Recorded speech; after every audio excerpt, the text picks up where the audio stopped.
Bugünkü çıkışımız Amerika'da okul derecesi, bakalavr derecesi var ada. Yönü gıynan tagan bir duyduruşumuz var. Bu Maya Meredve'de katnaşmalı. Yönü dün uçor bilen başka bir şehre varmalı olun. Uçoru bunu geçirilip şu an uçorda oturan olmalı. Şoň üçin gıynan tagan dige bugün söhbeti dinlemeli ve polyas biz.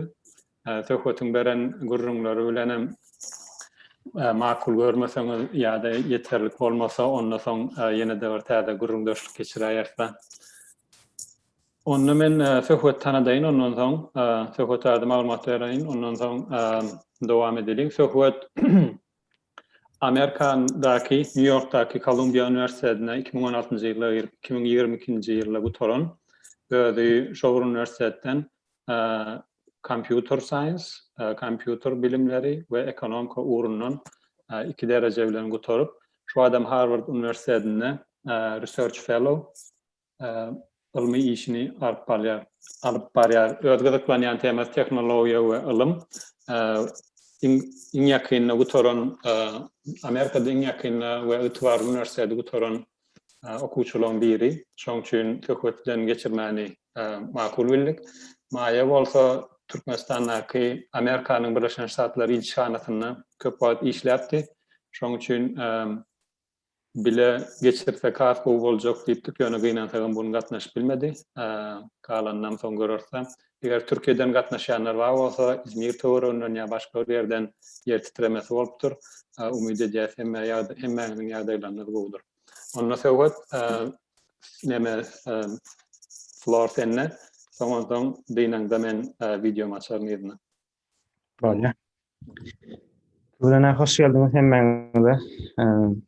Disip bolsa bir soraktır 2020 doktorluk. 2020 doktorluk. Kolumbiýany diýsek, şu men açyn prezentasiýany. Tak. Görnýärmi? Näme görnýär prezentasiýa? Görnýär go. Paň diýşäne gynasakda Maya gatnaşyp bilmedi. Ýöne köp kömek etdi şu prezentasiýanyda. Meni gatowy taýýarlanýar gynasakda şol üçin sebäpli gatnaşyp bilmedi bugün. Ýöne nisbat indiki gepleşiklerde bolsa şu hakynda gatnaşar diýip garaşýas. Indi Amerika okuwa giriş hakynda bu başlamakka käbir bellikler etmek isleýändir. Çıkış hakynda, ýagny kime peýda boljak birinciden. Bu çıkış özüňizde peýda bolupdyr. Eger siz taýinlanýan bolsaňyz, şu wagt Amerika okuwa girmäni ýa-da başga daşa ýurtda goý üniversitetlere girmäni taýinlanýan bolsaňyz, özüňiz hem şol mektepde okuyan bolsaňyz we 9-njy, 11-nji klasslarda bolsaňyz, aralygynda bolsaňyz, özüňizde peýda etdiler. Soň eger okuwa özüňiz üçin girmeseňiz belki dostýarlaryňyz, doganlaryňyz bardyr, şolara peýdaly, bilmek has peýdaly bolupdylar, belki tanıyan dostlaryňyz bardyr, şol gaty güýçli, şu wagt okap ber we Amerika ýa-da belki dünýäniň gowy üniversitetlerine girmek isleýär, şolara peýdasy diýip umyt edýän men özüme.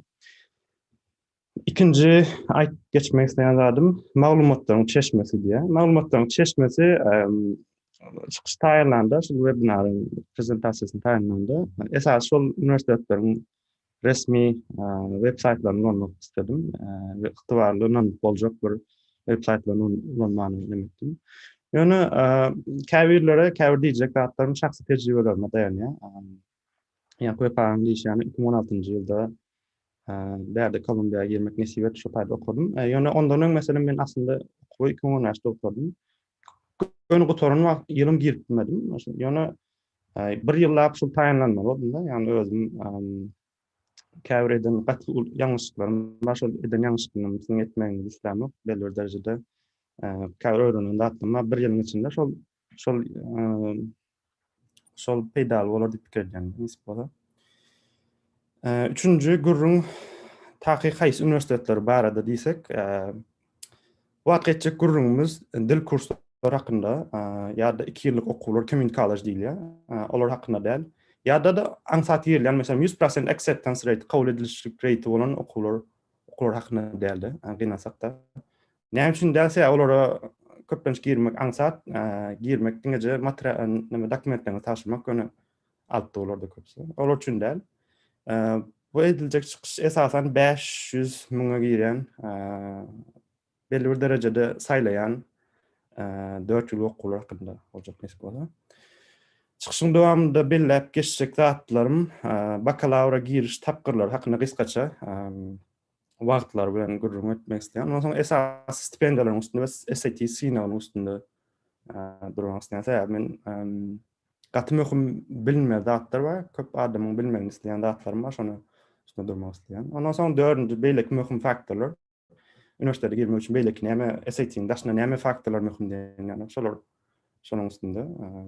Ondan soň 5-njim bu ýyl COVID-19 sebäpli käbir üýtgeşmeler girildi, şolar hakynda. 6-njym anketlaryň tapşyryş prosesi hakynda. Soň 7-njim käbir çeşmeler bar, size peýda ediljek.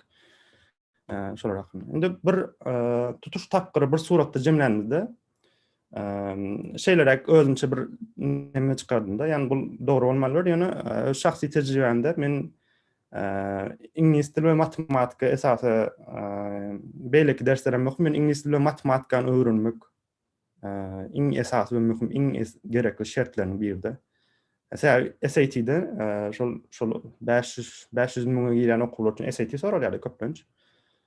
İngilis dili we matematika bardy.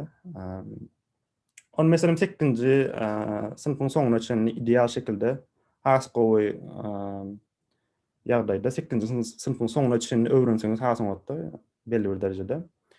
Ondan soň 8-nji sınıfdan başlap 11-nji sınıf 10-nji sınıfın soňuna çenli tomsam ýerýärdi. SAT synawyna taýlandyp başlasaňyz ideal bir ýagdaý bolýardy. Şu 9-njy sınıf bolsaňyz ýa-da olam kän geçdäl ýöne meselem näçe ýyl taýlandyp başlasaňyz şonça boldy belli bir derejede. Bärde 1200 diýip ýazdym.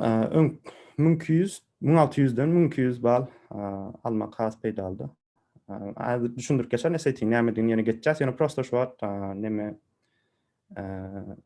hemmesini bir tapgyrda aýtmak istedim. Ondan soň SAT-niň daşynda GPA diýip käbir okuwdan gatnaşýan aktiv gatnaşýan çäreleriniz bardyr, olar klublaryň bardyr, şolar gerek, mollanyň haty gerek. Bular her haýsy hakynda gurrun etjek nesip bolsa, ýana şu watlykça şu bar 10-njy sınıfyň soňuna çenli. Ondan soň 10-njy sınıf bitirýän, soňda tomsuz bitirse 11-nji sınıfa geçýän, sentýabr 11-nji sınıfa başlaýan. Ondan soň şol 11-nji sınıfa başlan wagtyňyz bir kere SAT almak mümkinçiligi bolýar. Onu alyp bilýäňiz, bolmasa olsa dekabr 11-nji sınıfyň dekabrnyň soňuna çenli üniversitetlere taşınmalı. Yani dekabr için taşıyan, ondan sonra näme?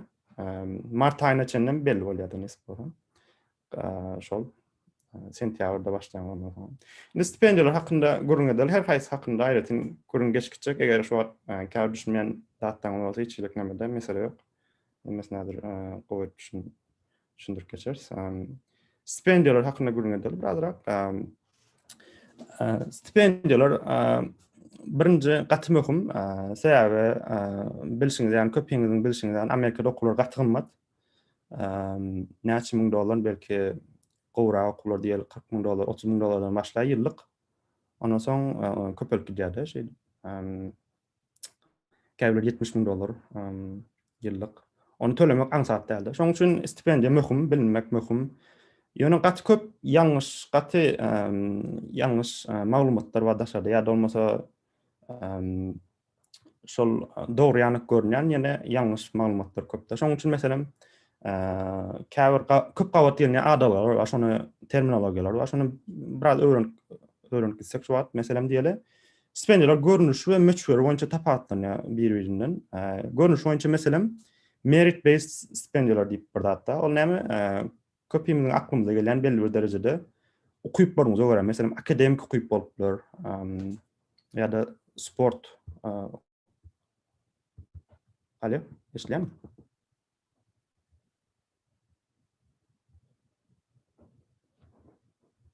Alo.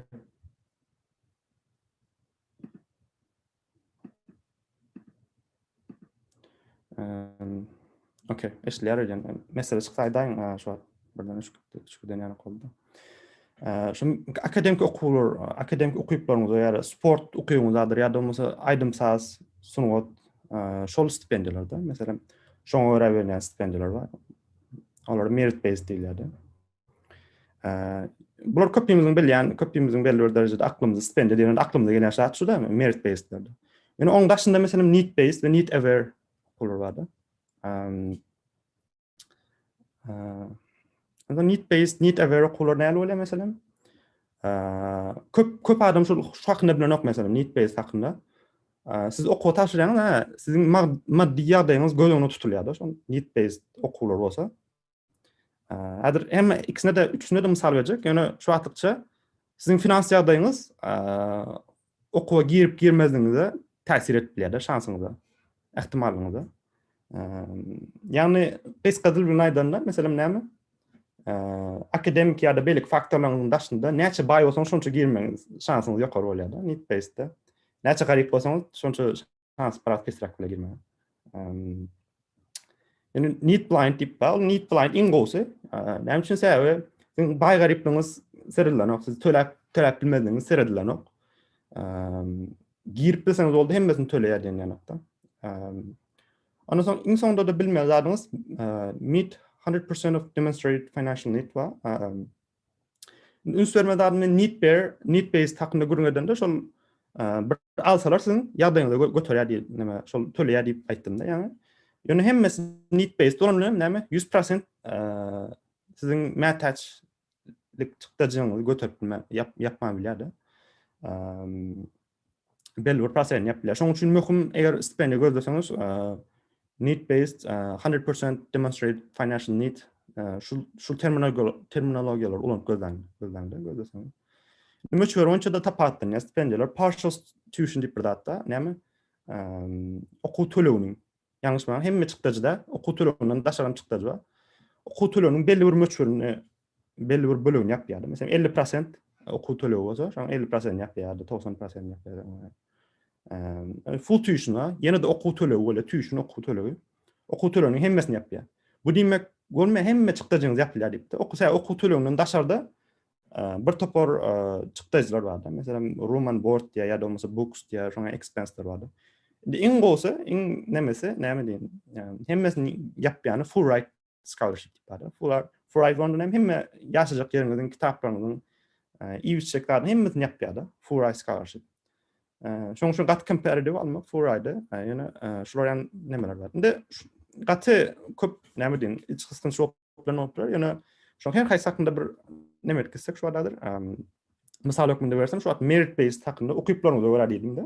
Okuyuplaryňyza görä berýän stipendiýalary merit based diýilýär. Meselem mysal ökmünde Utah State University bar, ştaýda. Utah State University näme diýär? Stipendiýalar bar da şu ýerde görüşiňiz ýa-ni presidential stipend da. Onan beri 100% tuition ve student fees 4 ýyllyk ýapýar da. 100% okuw tölegiňiz ýapýar da belli bir derejede. Ondan soň Dean's Scholarship näme bar? Scholarship al 21.000 belli bir derejede ýar 50% ýanyp ýapýar.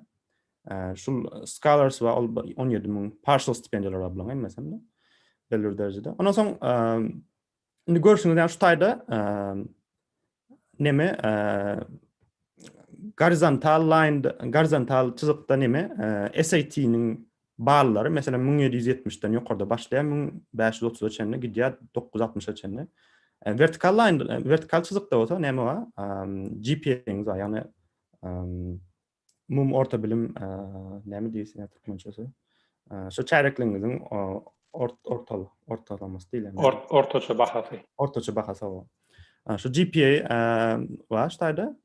Indi näme diýär berde meselem 4.0 GPA'ňyz bolsa, ýani türkmenlerde 5.0 bolsa meselem we ýokarda da näme 1490 SAT balyny alsa ýa-da 1450 SAT balyny alsa näme presidential scholarship berer 100% emme tölegiň ýapýar diýen ýanakda.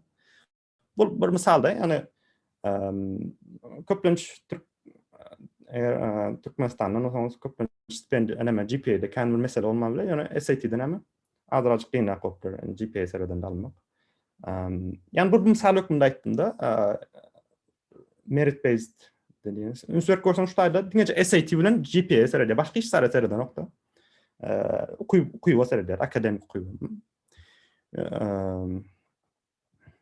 Indi soňky meselem need based ikinji görnüş var hakynda görmek. Men Kolumbiya öz okan yerim need based. Ýöne käbir okuwlar meselem need based bolup bile daşyurt okuwçylar üçin need based bolup bile ýöne öz okuwçylar üçin Amerikan okuwçylar üçin hem need blind topla. Ýani need based need blind'ın tapady ýatlar geçsem näme need based'de siz finansiýal ýadyňyz maddi ýadyňyzda seredýärdi.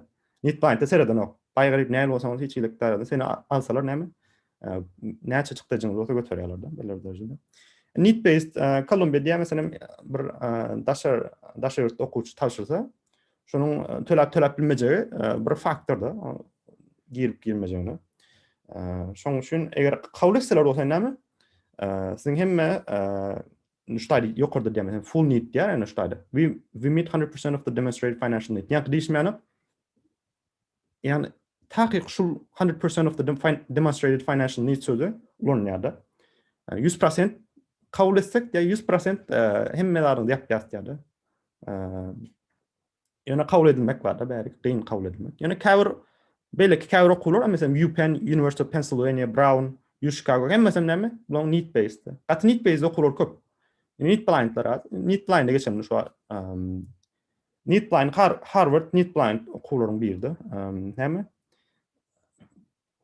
Sanap bolajak 5 sanap okuwa men bilýänim need blind ýani sen hiç finansiýal ýadyň bir faktorda eger sen kabul etsek ýa hemme dadyň ýapýasdy ýa Princeton, Harvard, MIT, Yale, Amherst 5 sans men bilýände belki üstüne goşulanatdylar. Söhbet eýem onun ýaşmyn tolluy başlanyna çaltyrak göremesen bir tagada geçecek. Bolýadyr şu nämede ýani need blind bolanda mesela mysal öküm diýdik diýendäde näme $60,000 pes bolsa diýe işsat tölen yok diýär. Siziň maşgalaryňyz $60,000 pes näme bolsa işsat tölen yok diýär. Indi şu görüşüňiz ýaşylar ýatlat geçsek need based need aware şu gözlerinde stipendiýa gözlerinde şu terminologiýalar ulanyň ve en möhüm zadym bir kiçirak maslahat ýani for international sözüni ýadyndan çykarman.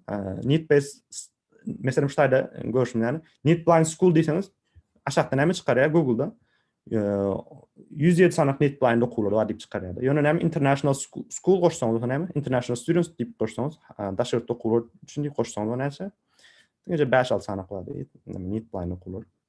Şoň üçin hemme zat gözlerinde stipendiýa gözlerinde zat gözlerinde for international student ýa-da non-resident bolsa şonu hökman gözden tutmalı. Demo üçün University of Pennsylvania'da nämetdim. Mesela şuýda gözlerinde nämetdim men gözledim. University of Pennsylvania financial aid for international students diýip gözledim şular çykarýar. Gon birini sahypara şular çykarýar. O zaman diýişiň ýany mesela 100% demonstrated need başa taýda aşağıda da kiçikerde näme diýär? Penn is need aware, need based yani ikisem ulan bir-birinden interchangeable sözler. Need aware da ulan yani need based ulan ikisem bir daha diýär. For international students diýär. SAT ýakynda biraz görüňetsek wagtymyz az diýär. Ýöne şoň üçin SAT bir halkara üniversitetlere giriş synawda ýylda bir näçe ýylda galdy, bir ýerdekde. Garaşsyz tetse, diýmek näme? Diýmek hiç bir üniversitede bagylda College Board non-profit diýýär. Diýip kampaniýa var, şol kampaniýa hakynda tarapyndan alınýar SAT. SAT gaty möhüm säňem üçin Amerikada we dünýäniň müňäp okuwlaryna näme stipendiýaly giriş mümkinçilikleri açyla SAT-den gowy alındy. Meselem diýeli belki köpüňiziň bilýän, belki Otto diýip tanýarsynız ýa-da Bilkent diýip bilýänsiniz Türkiýedäki gowy üniversitetler. Bular diňeje daşyurtlar SAT-ýe seredip alýar ýa-da ýalňyşmasam. Bu goşsam şoňa teşkil ýalňyşmasam. Belki Britaniýada meselem näme Oxford, Cambridge şolar meselem SAT-ni näme diýerler, soraýarsyz. Indi ýene de bir kiçirak zat SAT-de gowy baglasaňyz ingilisçe bölümden ýa reading and writing bölüm diýip bir bölüm etdiler da şu soňky 2016-dan soň. Gowy baglasaňyz näme? TOEFL ýa-da IELTS almany gerek ýokdy. deyip bilen SAT'den goýatdym, TOEFL almasam bolýam diýseniz, bolýar diýerlerdi köplenç. Men TOEFL almadym hiç, IELTS'im ýok, TOEFL'im ýok. Diňeje SAT bar. SAT alyn, kabul etdiler-de. SAT bir näçe ýylda alyp, iň ýokary balyňyzy urup bilýäňiz. Meselem SAT 5 ýylda tapşyrlar ýylda. Gowy tarap näme? Siz 5 ýylda alsaňyz, şu iň gowy balyňyzy urýardyňyz. Men 5 ýylda aldım SAT-ni. Birinji ýylda alanda gaty elbetde balym. Yani 5 ýylda alsaň, iň gowlaryny saýlap urup bilýäňiz. Üniversitet bilmeýärim siz näçe ýylda alanyňyzda. Gepin tümmek ýeri ýekece testden näme? Ýekece testiň peýdasy bilen köp ýerlere stipendiýa mümkinçilikler açylýar. SAT näme üçin möhüm? Tapatlandyryjy bir faktorda. Meselem Amerika tapşyrygyňda, Kolumbiýada, Harvardda tapşyrygyňda näme? Dünýäniň näçe üniversitet, näçe okulary guturan özüňiz ýany adamlar tapşyrýar. Olaryň näme bilim sistemleri tapatly, bilim standartlary tapatly. Şoň üçin näme SAT bir standart, hemmes üçin bir standart akademik ölçüg bolup durýar şol üçin. Bir näme SAT-den gowy almak diýmek, siz akademik tarapdan taýin diýmekdir okuwa. Stipendiýa mümkinçilikler bar açylýar. Ýa-ni diýişmeýän merit based okuwlar bar, gaty köp. Diňeje Utah State University däldi. Men diňeje onu şu wagt ýöne seretdim, tapdym da, şonu tapdym. Ýöne gaty köp need based okuwlar, need blind okuwlaryň tapşyrmak mümkinçiligi açylýar SAT bilen. Indi böyle tapatlanjy faktorlaryň elbetde adamkaçylyk seredýärler.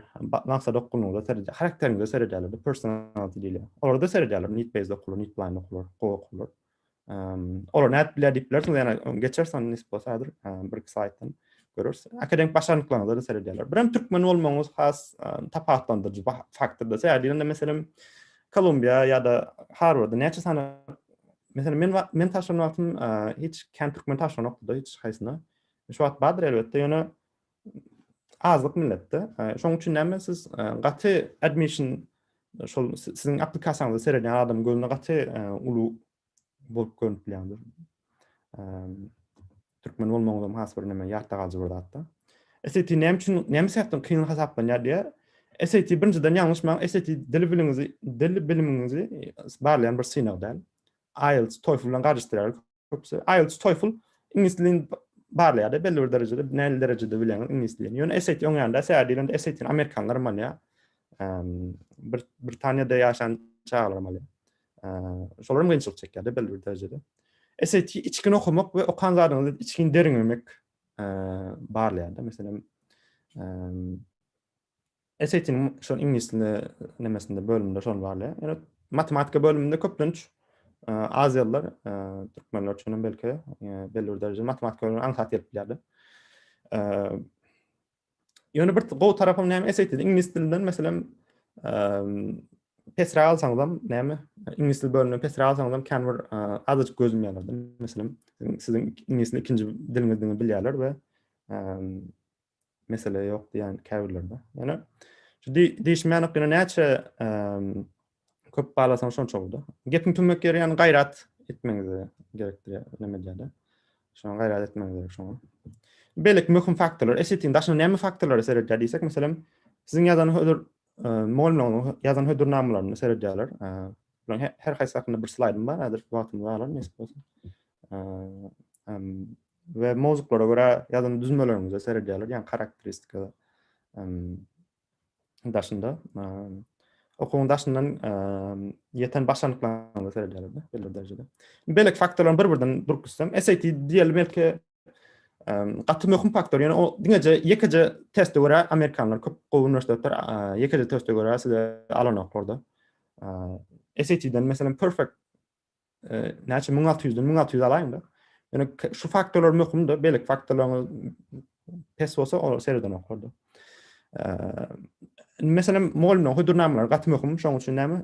Özüne diňlep diýerler meselem, hani molumlar näme diýär şu okuwçy hakynda diýip şonu bilmek isleýärler da.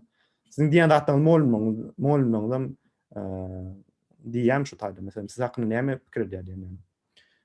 Hödürnama ýazyş rekomendasiýa ýazyş düzgün we molumlaryň bilmeýän oklar eger Türkmenistandan näme diýýär, käbirler bilýär, käbirler bilen okuwlar. Ýani şu ulanmalı, hükmen ulanmalı açar sözler var da. Mesela diyelim misal hükmünde mature beyond her or his age, hardworking diye sözler.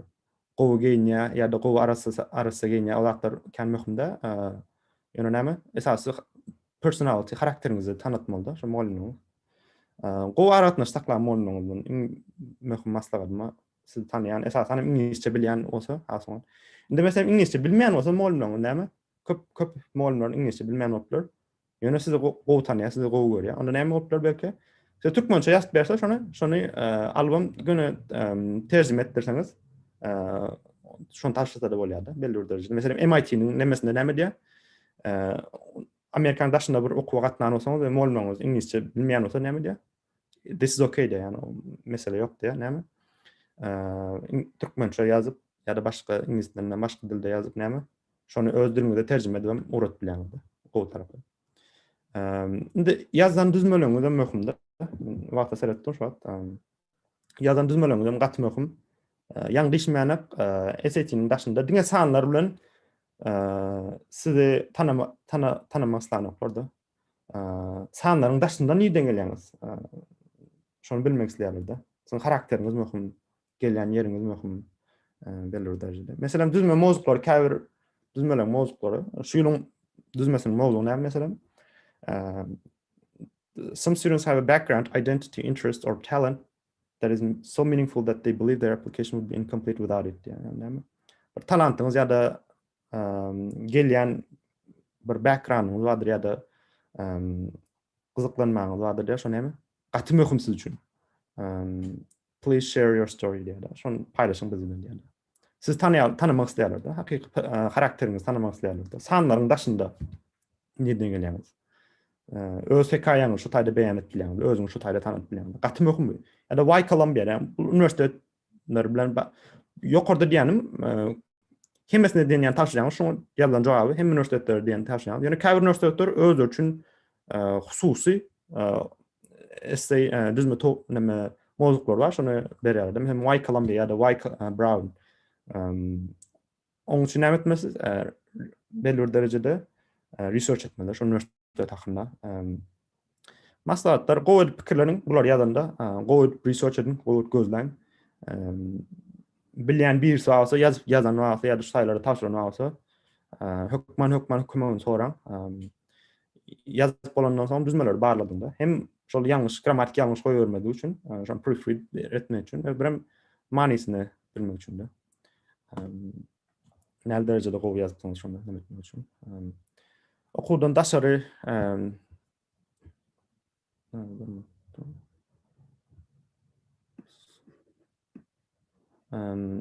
okudan daşary gatnaşan çäreleňiz, olar möhüm extracurricular activities diýilýär. Olam bir belli bir derejede özüňi daşar, sanlaryň daşynda tanıtmak mümkinçiligi de. Meselem okuň daşynda bir özüňiz gyzyklanýan dadyňyz bar, şonu etdiňiz, meselem diýeli robotics club boluplar ýa-da bolmasa diýeli debate club boluplar. Şol ýany datlarda gatnaşdym. Ýani olimpiad boluplar, math olimpiadalara gatnaşdym meselemde. Şol datlar möhüm. Mysal üçin mowzuklaryň näme? Tell us about one of your extracurricular activities diýär. Meselem şol okuň daşynda edýän işleriň hakynda aýdyp berdi. How did you spend your summer diýär. Bu datlar hakynda bir dat diýmek isleýän, ýalpyldaýan çäreler hökmende ýalpyldaýan sözü ulanýarmy bilemok. Yani ýalpyldaýan diýende şunu diýmek isleýän. Diýeli Meksika ýa-da Malayziýa gidip näme diýen, başga bir kompaniýada, bir gowy kompaniýada internship etmeňiz ýa-da şu taýda research etmeňiz gerek geldi bular üçin. Yani özüňiziň eden işleriňiz, şundan meselem diýeli, maşgalaňyza kömek etmeli bolduğuny, şol tomus işler, şolara kömek etmeli bolduğuny, şolar hakynda ýazyp ýa-da. Belli işläp mal baksaň şol atlar barda ýat bolarmy? Yo, gürrüňsiz. Men meselem özümden paýlaşsam, Tomusna meselem näme Aşgabatda gidip işleýärdim de, maşgalamy kömek etmek üçin. Şonu ýazdym da, meselem Tomusna gidip şu taýda işläp köp öğrenen datlar barda. Şonu ýazdym. Soň ýani yani gynansak da durmuş şeyle oldu. Yani sizin kontrolünüzde değil elbette. Yani yazıp bilersiňiz şoňa datlaryny paýlaşyp bilersiňiz de mesele ýok yani.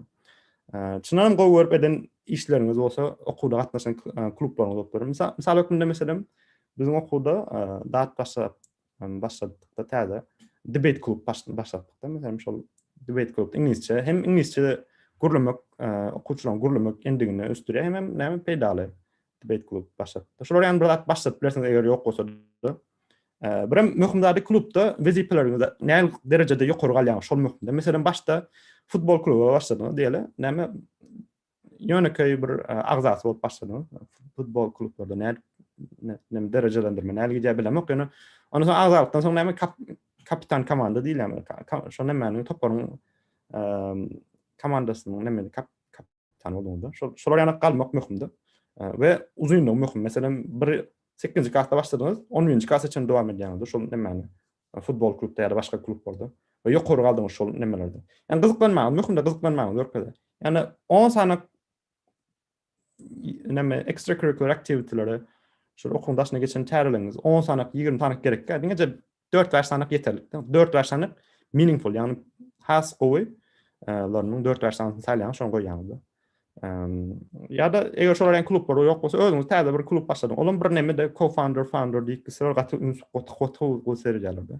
Ançyndan bul self-driven hard-working person diýip serýärler.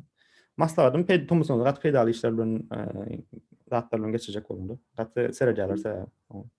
Indi bu ýyl Covid sebäpli gysgaça aýdyp geçsem men şo Kolumbiýada tanşym bar bir 5 minut näme deli. Şoňa görüşeli. Kolumbiýada tanşma şondan soradym. Bu ýyl nädip serýärler SAT sorýarlarmy, TOEFL sorýarlarmy? Covid sebäpli alyp bilemdi ýok da köpüňiz. Şo diýdi, şoň jogabyny şu ýerde inglizçe ýazdym, inglizçe jogamy ýaşdaýdy. Ýani türkmençe aýdyp geçeň. Bu ýyl üçin SAT optional, ýani näme diýmek bolýar? SAT optional bolanda. Isleňize görä, eger SAT taşymasaňyz sizi aşağı çeken oklardy. Belli derecede. Kolumbiýanyň bir zada holistik proses diýip bir zada. Ýani diýişmeýän SAT testler bir sanap data point, ýani ýekece bir faktorda, möhüm faktor, ýani ýekece bir faktor. Oň daşynda da ýani belki meselem essayňiz, extracurricular activitiesiniz, ýani bar azak geçen zatdan gaty möhümdi. Şoň üçin şol essaylerde gaty iňandan bir kepde oturup oýlanyp pikirleňdi. Şol öz hekaýaňyzy tapyň içiňizden we şoň hakynda brainstorming ýazyndy. Ondan soň näme SAT ýakynda optional, ýöne näme diýişmeýän esasen greater focus nämeden başlanýarlar. Siziň fit bolmaňyz Kolumbiýanyň bir nämesi özüniň belli bir derejede community bar, özüniň öňe sürýän zatlar bar. Meselem diýelik, belki universitetlerden tapatlyary näme core curriculum diýip bir zat bar. Hemme okuwçylar näme? Hemme täze giren okuwçylar bir tutuş 4 ýyllyk alýan kurslarynyň 3/1-ni şol ýa core curriculum diýip bir zat bar. Hemme meňdeş kurs alýar. Filosofiýa, soň näme? Music and all of those gaty meňdeş näme liberal arts college näme kurslaryny alýarlar. Şol möhüm, şol size näme diýärmi? Sizin üçin doğru gelýärmi diýen ýani. Soň karakteriňize serýärler elbetde. This is not something testing can tell us. Ýani essayde ýazan karakteriňiziň ýa-da meselem Thompsona gidip Aşgabatda pandor işläriniz, SAT-niň bahalary aýdyp bilen da belli derejede. Şonu meselem essaylerde, rekomendasiýalarda aýdyp bilýärdi. Şoň üçin şolar gaty möhümdi. Şolara näme taşlanýardy. Ýöne ingliz dilinden meselem şunu bar aýdyp geçdi. Ýöne näme ingliz dilini barlygyny görkezýän bir delil gerekdi olara meselem. Ýani kana SAT-niň inglizçe bolsa şonu taşlaýan. Ýöne şu ýyl SAT taşyp bolanokda gynasakda. Oň üçin näme meselem diýdi? TOEFL ýa-da IELTS diýilýär, bilemok men şoň näme diýilýär. TOEFL ýa-da şol ikisinden biri bolsa diýe. ýa-da bolmasa bir zat täze çykanda da olar taşylmaýan bolsa Duolingo English test diýip bir zat da. Men birinji ýerde eşitdim. Öňeşdim ýa-da özüm taşyp görmedim zady. Ýöne oturan ýerde online şekilde taşyp bolýar şunu.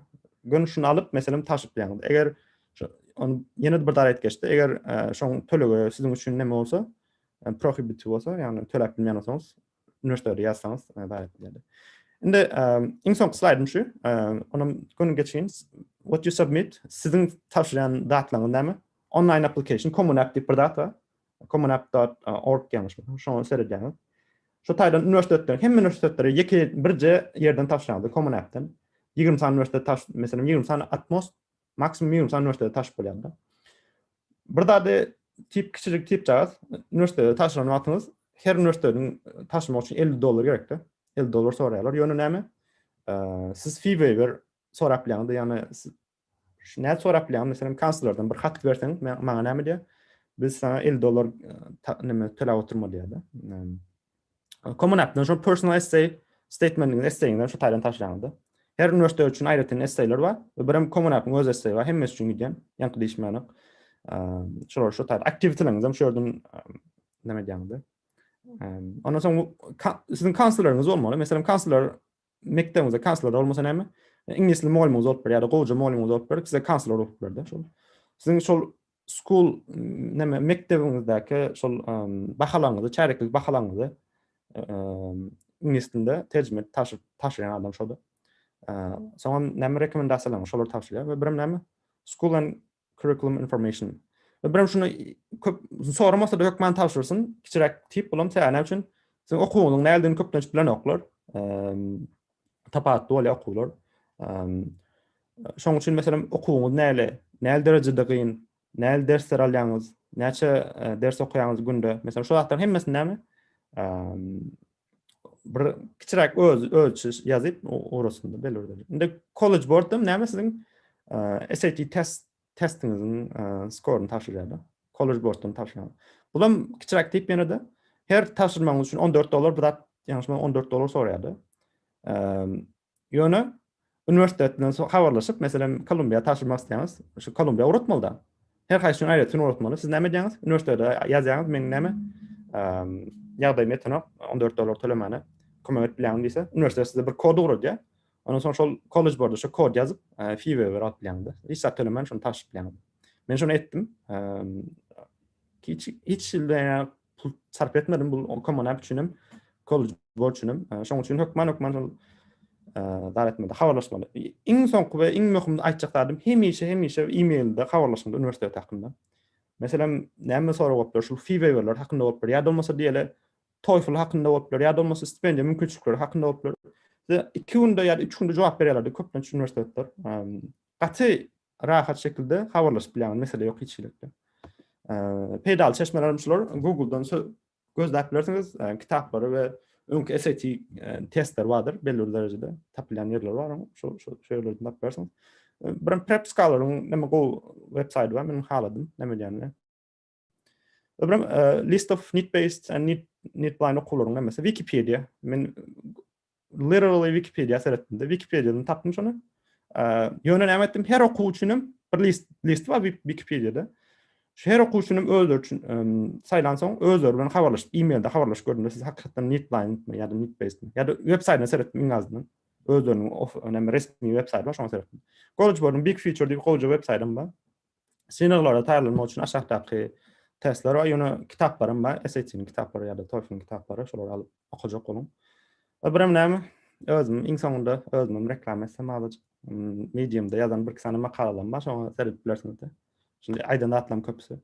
Yani kıynasam bu zatları yekece özüm taýýarlamadym.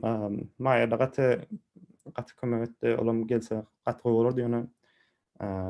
Nesip bolsa indikde. Başga şular bilen habarlaşyp bersiňiz da. Men e-mailim sd3093@columbia.edu mayankameradowama@gmail.com. Habarlaşyp bersiňiz istendik soru barsa istendik näme barsa.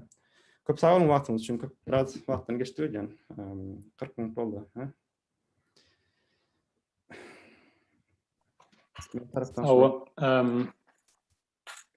Köp sawol. Sena screen gaýrynda.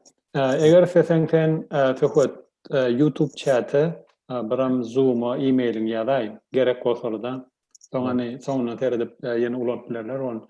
Indi sorawlarda ýa-da bir soraw gelipdi. Bir SAT'niň tölegi näçe? Mesela sen ders tapar girdim diýdim de. SAT'niň tölegi Men giren wagtym $100'dy. Şu adam $106 öýdü ýanşmasam essay bilen bile. $106. Essaysiz 96. $14 tapmadın ýöne $500 tapdın mı? SAT'ye taşırmak için o wagtlar bilemok. Oňa fee ber wagty gözlerdim men ýene daşyrtlar üçin ýok ýan fee ber beýin sapda. Ýana şol SAT. Iň köp çykdy çykan hatda şol.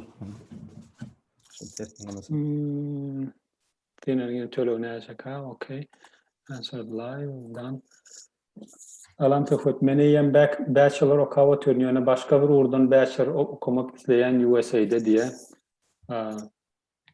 Ýene şowur ýollary ilerlemalymy? Masalatary.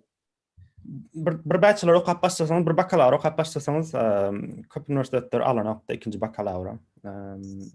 Ya transfer bolup geldi, ya da olmasa master'a girdi ýa-da belli derejede. Beýnan zatda. Transfer edip bilersiňiz, ya da olmasa şol okutoran soň master'a taşyp bilersiňiz da.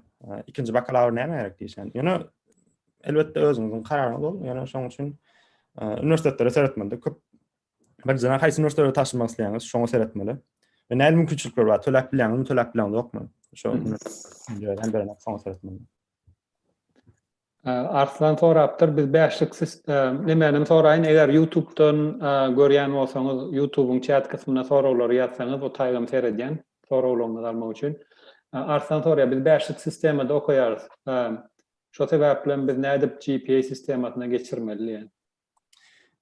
Bäşlik sisteminde, menem bäşlik sisteminde okudum. Ýani mesele yok. 5'lik 4. Mene 4'ten dip yazdım da. Yani şol internette seyredip bilersiňiz. 5'lik sistemade de yazıp bilersiňiz. Özüňiz. Yani mesela 4'lik sistema geçirýän ýollar bar özüňiz. Mesela 5, mesela 5 alan bolsaňyz, mesela 4 bolýar. Ansaçyk. Soň GPA-ňizden 4 bolýar. Şeýle öwren bilersiňiz. Oň nemeler ýollar bar özüňiz. Yani mesela 5 sistemasyny goýsaňyz bolýar. Ja, biz bäşlik sistematyny 10 tapa galýan bolsaň, ondan her tapakdan maksimum 5 alyp bilýän bolsaň, matematika formada emmesini goşýan, bölmek 10, ondan soň näçe çykýan bolsa, diýeli 4.5 çykdy. Şonun bölmek 5 edik goýan, onu hani düşünýänler, bäde kabul edýänler düşünür da. Ingo sawa. İyi diye olaryň köpsi adymdan ol näme bilemek. $50 application fee soraýar. As a result, biz olary waive edip bilersmi diýe. İyi näme bilemek. Burada ýaly. Chat'te, Q&A'de. HEI-laryň köpsi adymdan 55, hani üniversitetler $55 application fee soraýar ödýän. Şolar waive edip bilersmi diýe. Waive etmeň ýollary bar. Şu diýişmän Common App'da tapşyran bolsaňyz, Common App'yň özü soraýar sizden waive etmek isleýäňizmi diýipdi. Ýekaja näme soraýar, onda delil soraýar sizden. Ýagdaýyňyz ýetmeýän bolsa, şu deliller bize üçün ediň diýär. Mesela bir delilim, men ulanan delilim näme? Şu kanslerimden, okuw kanslerimden bir kiçirak hat ýazmakda, bir sahypa hat ýazýarlar. Näme hat ýazýarlar? Şu okuwçynyň ýagdaýy pesrak, şunça tölep biljekkä diýip hat ýazýarlar we şu hat alyp, şu taýyp goýsalar, özleri tapşyrýarlar Common App'den. Kanslerlerden özleri tapşyrýarlar. Ondan soň sizden näme? Gönü nime diýerler? Berýärler şu fee berýär. Atansat, ýöne köpler edenok. Men birinji ýyl tapşyran wagtym etmedim we $500 ýam tölemeli boldum özüm. Her üniversite üçin $50. Şoň üçin ikinji ýylda etdim ýene. Perihan Gummadowa soraýar, Kolumbiýa girmeňizde esas faktor näme bolýar? Üniversitet GPA-mi? Ýok, üniversitet GPA ýok. Internship or SAT. Hani mektebiň GPA-mi, internship etdiňizmi, SAT-mi? Biram transfer bolmak barada näme aýdyp bilersiňiz? Birinji soragda Kolumbiýa girme näme faktor boldyka, onu dolmen özüm bilemek, özüme sorak gördüm. Men taşyran ýanky Covid hakynda nime jogap ýazan adam, men şol sereden adam da şondan sorak gördüm näme üçin aldyň diýse. Birinciden covered säpler aýtdylar, bolup biläjek säpler, meselem SAT-ň gowdy, belli bir derejede. Ondan soň Türkmenistandan geleniň has bizi özüne çekdi diýdi. Meselem men Türkmenistandan başga adam görmädim diýdi. Seretdim diýdi, Türkmenistandan bir okuwçy taşypdyr. Türkmenistan ýerde diýip seredaýatyn nemeden seretdim diýdi. Meselem kartadan seretdim diýdi. Ýani şoň üçin gaty köp adam taşyrmýardy. Şoň üçin gowy tarapy şu Türkmen bolmagyny diýişmän ýankam az millet Onun üçün pedagog.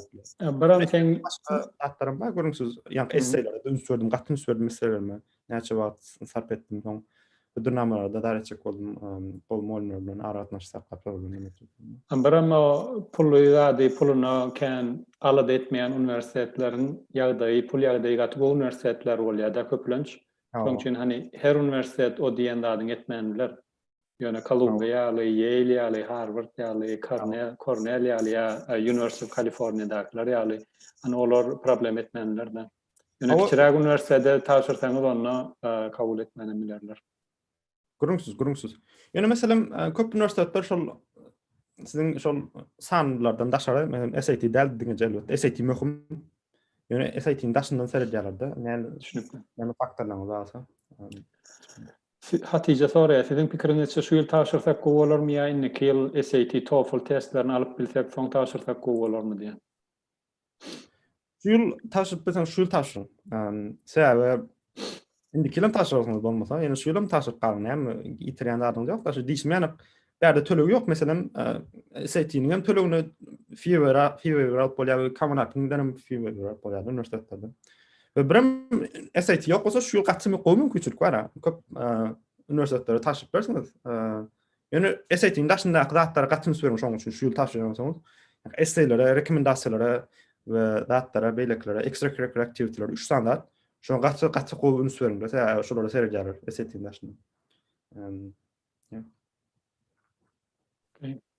Biz atestat 11 klasyň soňuna berýärler. Soň universitetlere nädip transkript uradyp bilerdi?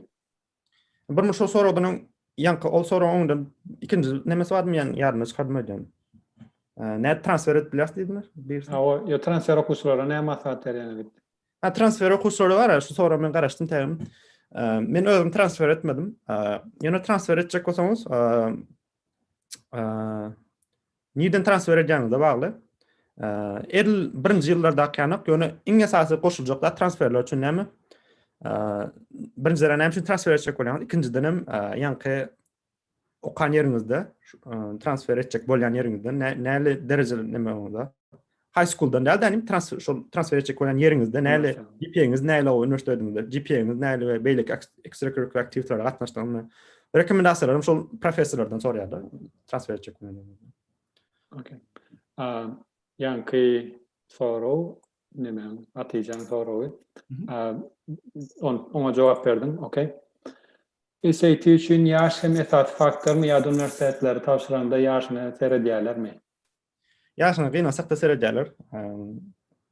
Köp men bilen universitetlerinde esasen şu ýanky need-based, need-blind okuwçylar.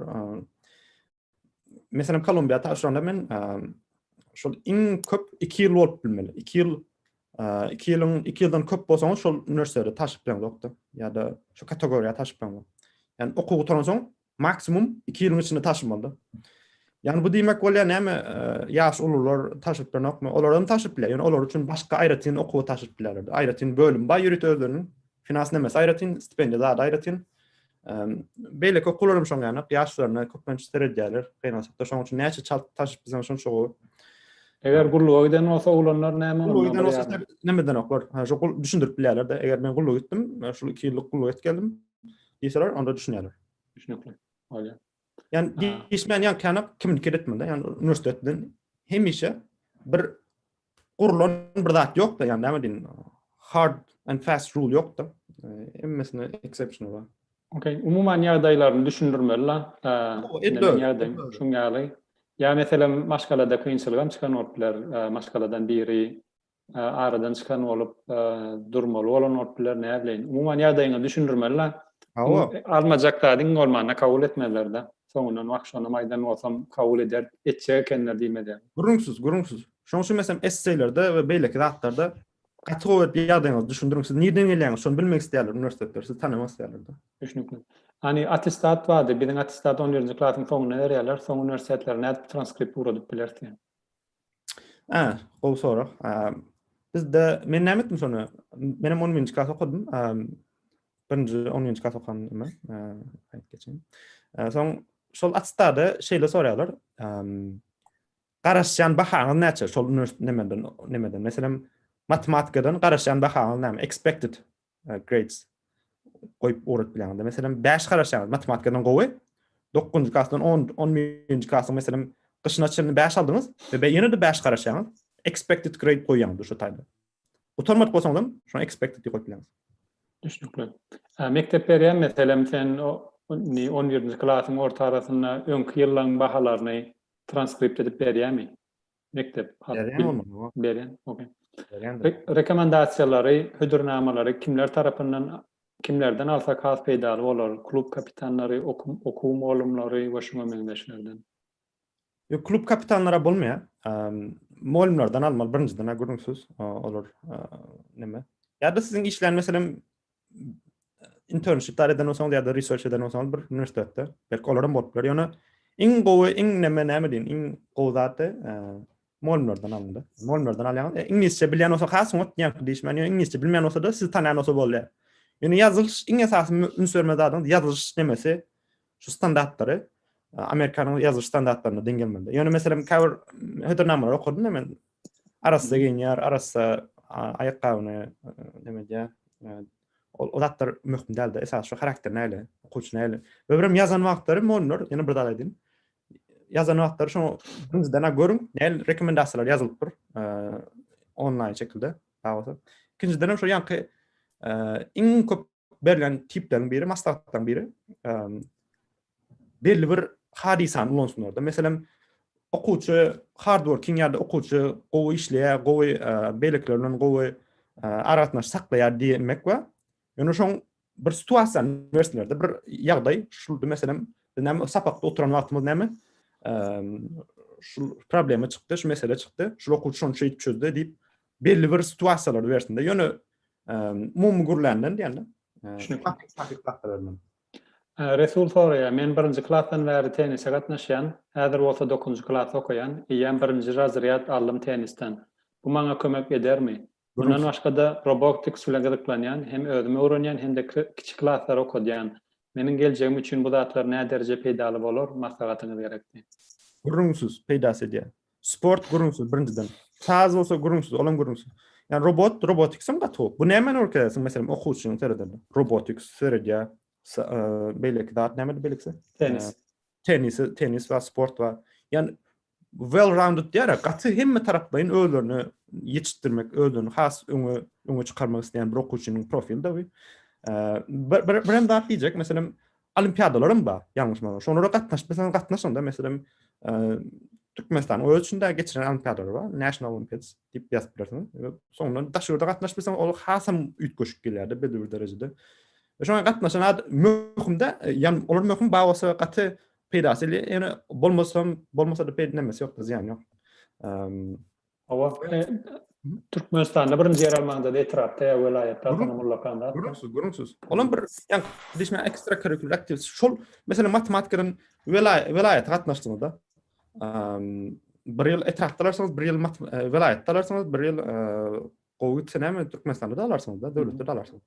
Bu näme öwrkedär belli bir derejede. 5-nji klassdan 8-nji klassda matematika olimpiada gatnaşdyňyz, siziň dowamlyk bilen şol näme gyzyklanmagyňyz öwrkedär matematikadan. Dowamly şoňa dar edýän öwrkedär ýa-da diýişmeli. Ihlas bilen aglasaň sopur gözden ýaş çykar diýär. Edilözi şol. Bu şu taýda näme aýtyp geçýäni bärde bir türkmenlerden surat çekýän ekeni bir oglan. Olyn bäri şu suratlaryny uradýa, onuň 70% taňa stipendiýa bererdi näme. Olamay diýär täzeden surat uradyp men 70% ölemän ýagdaýym ýok. Yüz veriň diýär, yüz berýärlerim men bilýär dalmana ýagdaýym ýok diýär, ýaşamana da. Iň soňunda şoňa tutuş stipendiýasyny berýärler. Hani size burada teklif edýän ýagdaýlaryna da eger kabul berseler, soňundan ýene ýagdaýyňy düşündirip artyp bilýän da. Gurunsiz goşulýan. Bu diýen oglanyň tanýan men, tanýansyň ýöne özüne soraman soň ady berip bilemokda. Ýa, dogry. Näme diýjek bolýan? Şol surat alyplar ýa-da bolmasa saz bilen gelen okuwçy, men saz bilen dostum bar. Saz bilen gelen 100% okuwuny ýapan, tören ýapan okuwçy bar. Diňe saz bilen. Başga SAT-sem ýok, başga. Esasy birinjiden gözlemeli, şoňa üniversitetde dam, ikinciden hem gözden soň kommunikate etmeli, ýa-da oglanyň etýäni. Amerikadan hani sporda gaty seriýallarda şu Amerikadan tenis oýnaýanlara seretseňiz köp kişi hani şonu aýdýarlar biografiýasyna da üniversitede şu üniversitede oynadı tenisi dipte. Tabii üniversiteden sonra profesyonel bolýarlar. Her urda bolşýardy.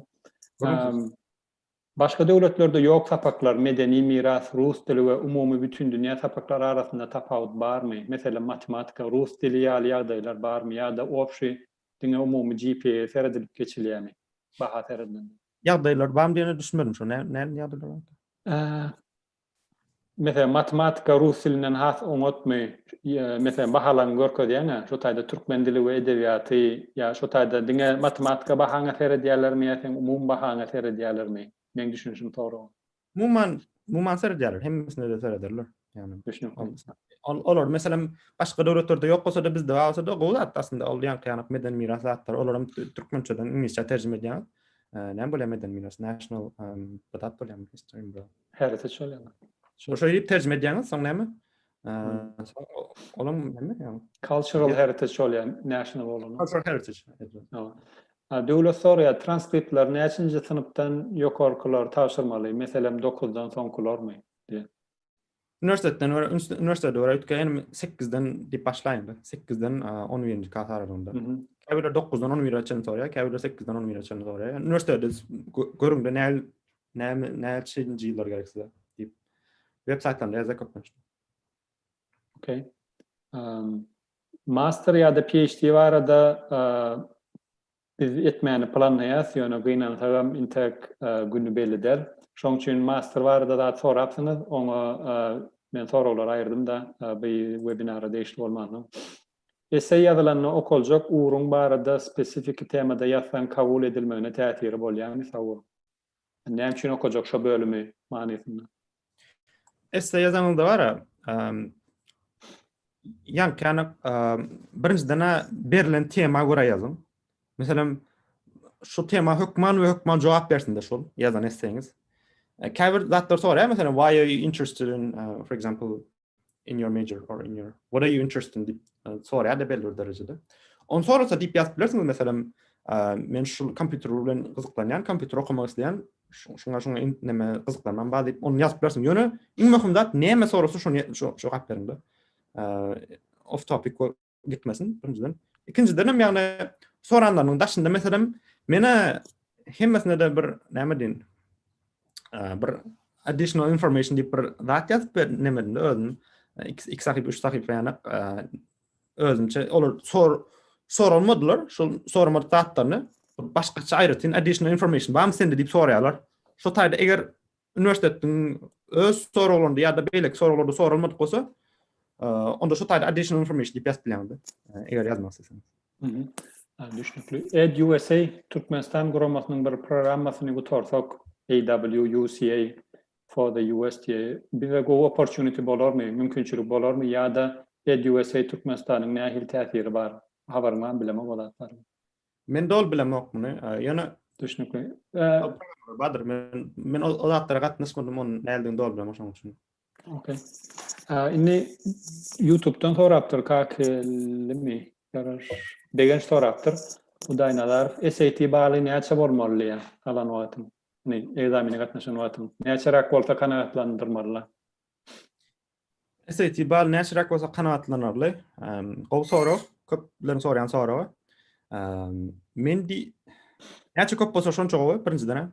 Ana ingilis dili matematika bölüm diýdi. Ingilis dili bölüminde meselem öz çakym boyunca 600'den ýokary bolsa has gowy. Matematika bölüminden 700'den ýokary bolsa diýildi. 750 hasa 800'e ýakyn bolsa has olsa. Täze ballardamy? Täze SAT-de bar. Indi Türkmenistanda bu computer based teň diýäniň şeýler. Yo, Türkmenistanda oturýan bir ýerik baryp şu demede berýärler, elňe testi şonu çözýän boldy. Computer based ýok, SAT-ni tapady ýok. Şeýlemi? Tapady, okay. Paper based emasam. All right. Onu soradım. SAT gazanyň soň diýär ýa-da gireninden soň üniversitede halkara gatnaşyklar uruny taýlap bolýarmy? diýip soraýar degenç. Üniversitede var, bu taraf näme bilen? Üniversitede ikinji ýylyň saýlaýan ogruňda. Ýalnys başda taşan wagt undecided diýip bilen, ýa-da bir boy bir nämäni islendiklerde ogry goýup bilen şu taýda gyzyklanmagy. İkinji kursyň soňuna çenni, hatda ondan soň üýtgetmek isteseňiz üýtget bilen. Mesela men özüme political science ya da ne bileyim economics and political science koydum başta. Ýöne soň näme? Computer science ütgetdim. Ütget bilýäňiz. Ne problem ýok. Her üniversite üçün bolmanlar, bilmem Kolumbiyada oňalak Her bolýar. üniversite üçün bolmaýar. Gurungsuz. Onun bir üniversitet spesifik bir zat. Ýöne mesela köp üniversitetler, men bilen gowy üniversitetlerim, şu ýa-ni need-based, need-blind üniversitetler edip bolýar. Üniversitetlere taşıranmazda galjak yerimiz nädip saýlamaly? Dip soraýar. Üniversitetlere taşıranmazda galjak ýeriniz diýende dorm sormaýan ýa-da şähermi soraýan. Inni dormda galjak diýmelmi, on campus mi, off campus mi, ýani üniversitetiň daşynda my, içinde mi, özüňi öý tutjakmy, ýa olar berýärlermi? Yani haysyn istesen şol ikisiniň gowy plus minus taraplary elbetde ýöne men ikisinde de ýaşadym. Daşarda da ýaşap gördüm, üniversitetiň dormunda da ýaşap gördüm. Yani haysyn istesen şonu ýazyp bersiňiz. Düşünüyorum. Mercan soraýar, siziň iň beýik SAT balyňyz näçe diýe mümkin bolsa? Men beýik SAT balym ýalňysmasam men öňki SAT'ni aldym. Şoň üçin ýynrak SAT, öňki SAT. Ýok, hani maksimum näçe diýsen näçe aldın? 1400'dü. 1600'dü, 1400. 1400'den 2000 aldım. Iň peti näçe di? Iň pes näçe diýilemek ýa. Günlük görer ýa-Allah, hani pet aýdyk goýar, 800 aldım da. Aýur, 800 euro wadyr. Wadyr. Düşünüpmi? Boldy. Gatty pes aldym men. Birinji, ikinji ýerde birinji, ikinji ýerde ýöne girip gören SAT näme kadip şonu näme üçin aldım. Soňky 4-nji, 5-nji ýerdekler has seriozunda çynda gaýda. Düşünüpmi? Bir ýerde bulaşyp ýatan $500 bolsa, ýa-da 3 ýatan gowy tejribe. Kasper soraýar, ingliz dil derejemiz başga datlar bilen, meselem recommendation letters bilen görkezip, öde saat ugrumyň derejesini hem SAT 2 arkaly görkezsek, netijesi diňe SAT, TOEFL analymyzdan nähilrak tapat bolýar. Siz bu arada näme maslahat berýäňiz? İngilizceňizi ýalňysmasam SAT bilen görkezseňiz hasyň wagtda ýa-da TOEFL alsaňyz özüňiz. Mene TOEFL alyn diýmekse, TOEFL gatty gymmat $360 euro bar idi ýalňysmasam. 160 däm TOEFL. 160 bilen 360 demek seretinde men diýim. Artdyrmak kofa 60 diýen bilemem. Şonça gatty gymmat TOEFL, şoň üçin men TOEFL almagyň diýem, Canberra'da da ýok. SAT-den şoň inglizcesini gowy 600'den geçirýäňiz. 80 gowy. 100 gowy SAT arzan, şoň alýaňyz, SAT inglizcinden ýa çesinden 600'den geçirýäňiz boldur ýetişdirýär. SAT subject var, SAT subject alsa ýa-ni inglizce gowy bilýär manysyna dämi? SAT subject yok. İngilizcenin gowy bilen manysynda da. Sadece SAT subject'te belli bir derslerden soraýar. Meselem algebra 1 ya da algebra 2 bolup biler, matematik 1, matematik 2 bolup biler. Soň beýlek fizika bolup biler, kimya bolup biler. Şolardan bilýän bolsaňyz, gowy, ýani men meselem aldım SAT subject, onu maýdyn. Olaram ýöne sorany okupman däl diýdiler. Ýöne men onda da aldım. Matematik 1, matematik 2, soň fizikany aldım ýa-da. Olardan gowy bağlasanız 700'ün ýokarysynda bolsa, soňra pedaly. Düşünüpmi? Görkez ýasyň näme derejede şol gowy pedasty alsaňyz, ýani almasaňyz ziyan näme diýmek. Okay. All right. Şu an Zoom'daky soralar götürdi. Eger başga soralaryňyz bar bolsa ýazyn. Inni üniversitede kabul edilen ýagdaýymyzda ýaşajak yerimizi nähili sarlanýar diýen. Saýlan nädijek okudum. Nädip arrange etmelijek bolan olaýmyda? Sazlanýar. Sazlasaň näme sazlanýar? Üniversitede. Meselem sen nädip tapdyň da öz tejribeňi eger näme bolmasa paýlaş bilseň? Häzir sonra gaýtarak berdim men dolaşdym. Üniversitede gireniňden soň boljak ýaşajak ýeriň nädip tapmaly? Bir üniversitede girseňiz stipendiýa bilen girseňiz öde mesela men girende men stipendiýam ýaşajak yerim ýetmedi. Öderi dormitoryum bolupdy. Şoň üçin dormitorda aldym da. Şol opşejetde diýil aldım. İýmiten içindedimi? Hem mesela şoň üçin. Ýöne mesela onu yapmasa deňeşdirip görüň mesela dormitorda näçe soraýar mesela $10,000, $15,000 ýyllyk goplar. Soň ýöne näme? Gapdarrakda mesela şu taýlarda ýaşamak, nemese kwartira tutmak nälerak. Şoň deňeşdirip görýäňiz, haýsy arzan şoň diýýär. Mesela. Şu an COVID-19 sebäpli SAT, TOEFL centerler, merkezler ýapyk, IELTS bizde ýok. Şonda näme, onda näme tapşyrsak gowy diýen. Yankı zatda geçişmeyeni maňa gelen jogaby görä, şol dostum aýtmagyna görä. SAT almagy möhümde, TOEFL almagy eger ýap bolsa möhümde, IELTS almagy möhümde. Bular hemmesini ýagdaýyňyzy düşündürürsüňiz elbetde. Ýöne yankı Duolingo English test bir zat bar eden, ýa-da şol online alyp bolýar eden. Online'da internetiniz bolsa, şoňa töläp alyp we tölemeni ýagdaýyňyz ýok bolsa da üniversitetlerle kommunikate edip şonuň hatda darnam fee beren alyp bolýar beler derejede. Okey. Inni şartly soralar başlady. Ol ýok bolsa, hatta ol ýok bolsa, eger başga bir ýolum bar, näme inglizçe bilýäňiz görkezmäň. Sizin okuwuňyz inglizçe bolsa, käbir okuwlar inglizçe, inglizçe getýän bolsa, onam ýazyp bilýän. Biziň okuwum inglizçe, onam kabul edýärdi. Düşünüpli. İnkin sizin anketa dokumentini taşıranızda inkin näme bilen näme duştuňyz diýdi, inkin ýaşanadyňyz. Inkin kynçylykmy? Kynçylyk. Inkin kynçylyk birinciden şol stipendiýalary düşünmän taşydym. Men birinji ýyl taşandy düşünmän köp üniversitede gitmedim de. Need planning näme bilen ýokdum. Soňra essaylar näme möhümdigini bilen ýokdum. Şoň üçin köp durdum bärde. Essaylaryň gaty möhümdi. Mesela belli bir derecede iň azından SAT ýanyk derecede möhümdi. Şoň üçin iň azından bir aý ýanyk oturup pikirlenmeli. Näme ýazmak isleýän. Sebäp şolar gaty seredilýärdi. Näme karakteristikaňyz, görkezýär siziň şol personalityňyz görkezýär. Şoň üçin birinji taşanda men essaylar näme bir gün oturdum, ýazdym, taşydym da itgeş görüp peýda eder diýip pikirlenmekdim da. İkinci ýylym bolsa, essaylara seredip oturdum. Bir hepde ýani hiç sat ýazman. Bir otogda oturdum. Aklyma gelen datlar ýazdym şu taýda. Näme zat gelse, näme ýazyp bilen diýip. Ondan soň mesela şu ýazyp başladym da. Soň atyp proofread etdim. Şol essaylar bilen stipendiýalar tapmak diýende. Inglizçe eksanlar. Bir sanamda eksan etdim. Okay. Ödün need blind financial aid alınmy diýip soraýarlar. Need based, Columbia need based. Need based, need blind. Need blind. Okay. US bakalavra dokument taşıraňda teç topar interview çağırdymy? Tüzülen interview etdilermi? Men 20 san üniversitede taşydym. 20 san üniversitede taşıranlar arasında diňeje Harvard interview etdi. Interviewde ýani beýlekler etmedi. Käbirleri diýe käbirlerden nokta. Ýani Harvardda taşıran Harvard edersiz bolsa. Düşünüpli. English of proficiency ni mektepten bir hatalyk ýapyp bilersmi? Sebäbi bizim mektepde mesela tapaklary inglizçe geçilýär from 6th grade.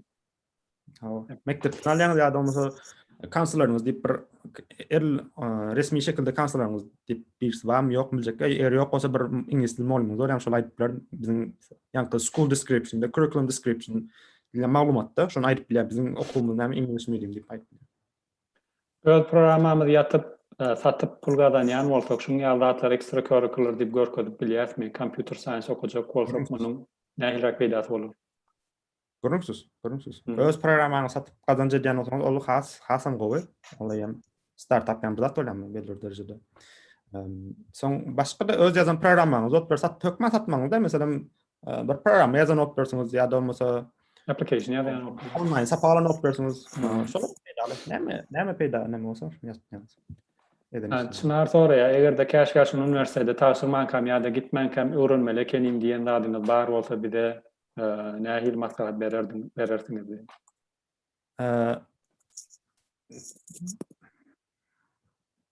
Üniversitede başlaman kadyan. Men şu gutordum da yani. Gutorun soň. Ama üniversitet meselem wagt şonu şu maglumaty üniversitede girmän kam bilen bolsam Columbia däl Harvardda giderdim diýip de bir nemäň barmy? Ahmyryň barmy? Ahmyrma, biter oňan ahmyrma ýok. Ýöne şu birinji ýyl bilen olsam hasyn gowalardy diýip bilen şu zatlary. Hemmesinem hawa ýok aslında 1 ýyl ýetirmegem da o zatlary öwrendim. Ýöne hemmesini bir ýerde saklansa, şular näme need based akly need blind tarapynda bir ýerde bir merkezde bir website olan bir ýerde ýazylan bolsa ýa-da bir webinar edilen bolsa has peýda bolýar. Biz meselem näme diýip bilerik? Meselem okuw wagtynda bir sanak broşura bardy. Montana üniversitetiniň broşurasy $5,000 ýa-da $6,000 ýanşymysam $6,000 stipendiýa berýär diýerler. Bizim okapyos SAT'den gowasak şu mantana taşıyas $6000 alyas. Näme aylık mı? Şu aylık alyas dip neme dip şoňa motivasiýa okapyos. Görsek Montana'da ol $6000 stipendiýa beren, ýani özüniň töle $20000 da. Ol ýani stipendiýany $6000 beren, $20 özüň tölemeli. Diýmek, ýani $14.000 ýene de tölemeli bolup galýanda. Yani karıştırıyor yani dağıtlara serdin stipendiya köp bolup görünüpler $10.000 bolup görünüpler $100.000 değil mi? $10.000 bolup görünüpler $20.000 görünüpler yani näme okuwun töleği näçe? Hemmes niyetkem şol. Doğru. Bunlar rahat olacak. Yani F1 vize varada aydıp bilerden mi hiç ile maglumat vermedin bun vize varada. F1 vize satlaşın diýin. Maňa daýdym menem öwründen dadım şu. Gyn almak dil okullarına girseňiz näme community college'lara girseňiz ýa-da Pesrak üniversitetine girseňiz gyn nämes gyn? Siz finansiýa ýagdaýyňyzdan maddi ýagdaýyňyzy töläp biljek bilmezjegiňizi görkezmeldir şu taýda. Bular ýa-da üniversitetlerde stipendiýa alyp girseňiz, full olmasa da hemmesini yapmasa da belli bir mukdaryny yapsa belli bir şol görkezýär ýa sizden içinden birinciden üniversiteden gowudyň görkezýär, ikinciden ýagdaýyňyzyň ýetgenini görkezýär. Şoň üçin stipendiýa alyp bilseňiz köpünç problem bolany elbetde şonu o tarapdan pikirdim gatmy okumda da F1 vize. Men öz görende atlam bärik 2 ýyllyk community college'a gelýärdiler. Men näçe kişi gördüm şu American Center'da attan ondan bundan bir yerden stipendiýa tapyp ana bir stipendiýaň bar bolsa ilçana natankat berýär vizany. Yani soran omda ýöne men kakam töleýär, daýym töleýär, agam töleýär, tanışym töleýär diýsen onu kan almak kıynaşya da vizani. Ne için tölesin sen gitsen yerine gelmeyen eyle. Hani sen şu taýyk vize tawsirýan wagtyň aňyrky vize tawsirýanlardan Türkmenistandan bir zat tapatlanlar bolýanda o taýda da vizede de. Ýa sen stipendiýaňlardan bar bolsa, diýmek ýa üstüne işläpsiň we okuw derejeňlardan aňyrkylar bilen deňeşdirende gowy diýmekdir. Durumsuz hoş geldin. Yani bir dat diyecek şu. Bir dat aşağıda. Stipendiya almasaňyz SAT'ňiz alýaňyz belli bir derejede. 1500-1600 ona top näme almasaňyz SAT'ye almaňyz ve şu taýda görkezip bilseňiz meselem stipendiya almaň hiç ilek. SAT'ye taşydym meselem 1100 SAT'ni aldyň ýa-da 1000 SAT aldyň. Gendal da almak näme onça balym. Şu taşır görkezseňiz meselem viza dokumentlarynyň içinde görkezseňiz ýa şu taýda görýärsiz ýa-ni şol oturan adam näme diýär. Bu diýmek ýa okumaňyz diýär. Okuw girmeňiz diýär SAT napdyr. Şoň üçin olam plus oplarda ýa-da diýişmeli SAT gaty köp näme pedalary. Şunu ýene de bir dat diýjek diýen o ýany sonra diýişler ýene Amerika bolmadyk ýagdaýynda da SAT'niz gowy bolsa Türkiýe ýanyk yerlere backup yerleri bar da. Meselem Koreýada ýalňyş bolsam bagly bir kere. Türkiýany bilýän. Türkiýede Ottu we Bilkent bar. Bilkentniň bahasy $16.000 ýalňyş bolsam da ýa-da ýyllyk $16.000. Ve 1200'den ýokary alsaňyz İnglisden Kanada'da mı denok? 1200'den ýokary alsaňyz ýalňyş bolsam $16.000 bir ýap ýyllyk bahan hiç zat töläňiz. Ve birim näme gulýanyp näme şol dormitorda beripdirler belli bir derejede. Atyk backup planlar bar SAT'den gowy alsaňyz. Biz üçin şu adam Amerikada okuwyp köp talap edýän ýaly. Siz okuwyka gitmäne taýinlanaňyzda näçe wagt tally? Okuwa ben 9-njy sınıfdan sonunda taýinlap başladym. Biram näme oşal. Indi sen şu wagt barda özüň edýän ýaly düşünülýärmi kadýanna? Sen öňe düşen bir badymy şu meselede? Ya men özüm etmedim, men mugallimim sağ bolsun hemme mugallimim kömek etdi. Datlara SAT'ye taşınmanda da şol sen taşlan bada Amerikada okuyan şolar belli bir derejede näme etdiler. Olar meni undergrad okuyan okdular elbetde. Yani şolar kömek etdi elbetde. 9-njy sınıfyň soňunda başladym men şu Tomstor diýen ýani o wagt başlanda İngilizcem şolar ýa bir zatda pre-intermediate derejesinde. Köp sözler bilen okudum, köp näme zadym ýokdy. Ýani şol 2 tom üstüne oturup okudum. Siziň şu wagt belki İngilizceňiz gowy bolupdyr. Näçe İngilizceňiz gowy bolsa we matematikaňyz gowy bolsa, şonça az wagt alýardy. SAT'ye taýýarlanmak. Iň problem nämesi men üçin iň öz şahsy terjemde iň daha gowy bal almak boldy SAT'den. Ondan soň meselem istedatlarım vatalya yani onça esetiyana köp vatarına belirli derecede. Inni üstada meňne çekalım esasen Türkmenistan'da her okuwçyň başyndan geçirýän çağan başyndan geçirýän eger gowy edip ýazyp bilse, bärdäki universitetlerde kabul edýänler üçin gaty-gyzyklymy kadýanlar.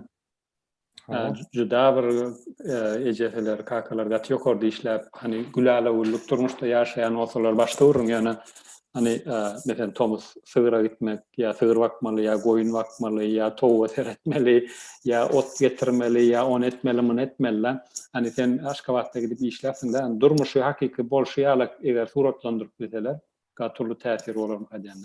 İnsan soru yine bir soru gelse iki soru gelse alalım bolmasa cemleri. İngilizce soru attır. Which skills and abilities should we develop here before studying in US? Any suggestions there? Skill ya ability gerekmi.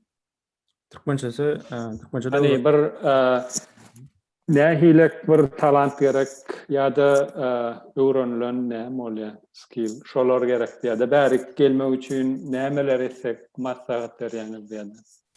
İň berjek maslahatym da confident bolun but emma arrogant bolmaňdy. Arrogant özüňizi göwnüňiz ýetsin elbetde ýöne humble şekilde confident bolundy. Özüňiz promote etmäni bilen gerekli ýerine meselem Amerika köplençmeň iň gynanyň datdan birisi şol özüň promote etmek, self market etmek gyn diýip bilen men özüm üçin. Özüň olmak. Özüň olmak. Amerikanyň näme bolsa da näme etseler, mesela McDonald's işlän bolsalar da näme diýerler meselem. Şolar ýany kampanya multi-billion kampanya bir chain işlerinde aktif ýazýarlar da goýup çişiripdiler. Diýjek bir adam çişirmek elbetde ýöne özüňizi oňanyklardan bolmaňda ýani confident şekilde şu eden işimizi alsam meselem ýanky işimi ýanyp çekinmeň aýtmany.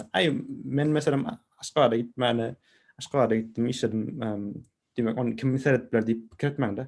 Siziň üçin möhüm bolsa şu zat, siziň perspektiwiňiz, siziň düşünje dünýä garaýşyňyza ütkeden bolsa hökman ýalynda şu taýda. Utanılacak zat derler Aşgabat'ta gidip işlemek başkalarının için ya sığır bakmak, ya koyun bakmak ya toğu seyretmek en öteciliği olurlar. Şu an arttırıyor. Başkalarının kim näme diýin birazrak näme diýin finans tarapdan kimligi datly utanılacak zatda gurunsun olur zatlar hökman düşündüründü. Şom ýaly. Boronna men YouTube'a mörün sorawam kakuyran okuýran soň eýam ol başga zatlar sorapdyr. Dileýha okuwa girilen soňky zatlar soň maksata şärde. Eger isleýän bolsaňyz artyk men soraňyz bolsa söhbetden sorap bilersiňiz e-mailni ýani berdi. Soň Twitter'am aktiv ulanýar, ýöne Twitter sen kalkasyny bilemok ýa-da başga sosial ulgamlary ulanýar. E-mail prefer edýän Twitter'am açyk e-mail. Düşünükli e-mailden ýazyp bilseňiz, e-maili bolmaly, gerek bolsa Twitter chatida ýazar. Köp sag bolun dinläniňiz üçin, soraglaryňyz üçin. Söhbet köp sag bol. Bugun beren gurrun üçin. Bugun maýada garaşýardyk, ýöne gynansagram gelip bilmedi. Bir sapar test etdik bugun 5-nji güni. Bir sapar geçirýärse nähilrak bolupdyr. Bolýa, köp sag bolmaňyna. Sag oturuň.